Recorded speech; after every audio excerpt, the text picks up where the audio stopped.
अस्सलाम वालेकुम tick talk they friends, announcer जवार दानिश दानी दी तरफों मुहब्बत भरा सलाम।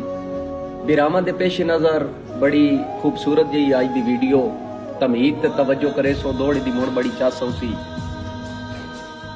हमेशा यार बेली कोई बाणी पाउंदा ना ते उस अगले बेली नू पिया दसे ना, उस सजन नू पिया दसे ना।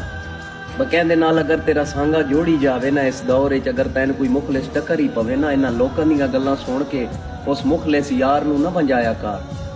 कहंदियां मन के इंजे लोग भंडदे रहंदे न, लोग दो बंदियां नू इकट्ठा तक के ना बर्दाश्त ही नहीं कर सकदे, लोग साड़ पिटेंदे न। तुसी अपनी जगह ते साबत कदम रहे करो, आशिकां दे दिल बड़े नरम होंदे ने, नानियां दिलां ना त्रोड़िया करो।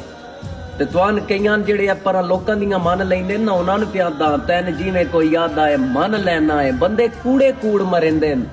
ओए तैनू मैनू कट्ठियां वेख नहीं सकदे, गल्लां फोड़े नकाड़ करेंदे न। किदे वागी जैंदे पिछे सरदे नूं ताने बाल भी जुल्फी डेंदे न। सजना तो फुट के मौत नहीं आउंदी, ए बंदे उतले मार गतेंदे न।